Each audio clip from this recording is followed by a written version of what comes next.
We were halfway through signing the marriage license when Bob Boyle's first love sent him a photo of herself supposedly having crashed her car into a ditch in a suicide attempt. Without a second thought, he left me standing there, went and married her instead, and jetted off on a honeymoon. That same night, her social media with a picture of a floor littered with used condoms. Bob's text came right after. Even though Lily and I are married, she's still willing to let you be my mistress. You should learn to be as generous as she is. Don't be so ungrateful. I know you can't live without me. Once your father's assets are all transferred to my name, I'll make time to see you 1 day a week. Lily's delicate. Any children you have will be given to her. After all, she's the wife and you're the side piece. If you want to keep me, you need to know your place. I laughed. As the sole heiress to the Thorne family, the most powerful of Kingsbridge's for founding families, whoever I married would inherit my family's entire empire. What Bob didn't know was that the moment he walked out on me, I had already changed the groom on the license. A month later, I saw Bob again at a private charity auction. He had his arm wrapped around Lily Hayes, letting her sit on his lap while they kissed, completely oblivious to the world around them. The catcalls and cheers from the crowd twisted into jeers the moment I walked in. Well, Bob, your little lapdog finally got lonely and came looking for you. Miss Thorne, you really broke your record this time. A whole month you must have been going crazy without him. Bob pulled away from Lily's neck as if nothing was wrong, his eyebrow arched in a mocking sneer.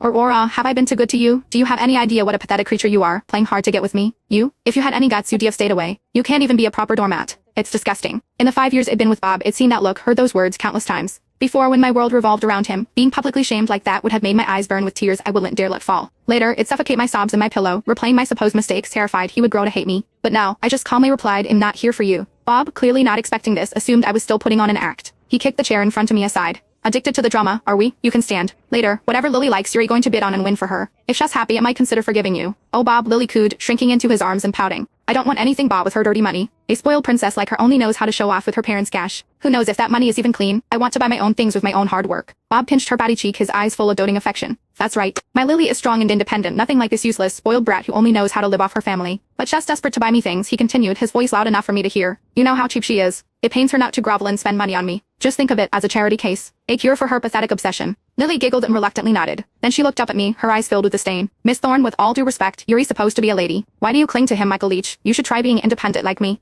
A woman can't rely on a man for everything. Otherwise, what's the difference between you and trash? I glanced down at the custom-made, million-dollar gown she was wearing and smiled faintly. The daughter of a housekeeper, lecturing me the sole heiress to the richest man in Kingsbridge on self-reliance. I walked to a quiet corner and took a seat. Bob frowned, a flicker of confusion in his eyes. He seemed to sense that something about me was different. Before he could process it, his friend started laughing again. Tieske, here we go again. Hiding in the corner to cry. Miss Thorne just can't live without our Bob. Hey, don't be so harsh. The Thornes are the richest family in Kingsbridge, and Aura is their only daughter. I heard Mr. Thorne plans to announce her marriage to one of the other 3 families at her 20-5th birthday banquet. They say whoever marries her gets the entire Thorne empire. The Thorne assets are worth hundreds of billions at least. I wonder who's going to get that lucky. Someone nudged Bob, winking. Is there any question? It's obviously our Bob. Everyone in Kingsbridge knows her Aura Thorne is head over heels for him. If he told her to die, she'd race to do it. Look, he ignores her for 1 month, and she comes crawling right back.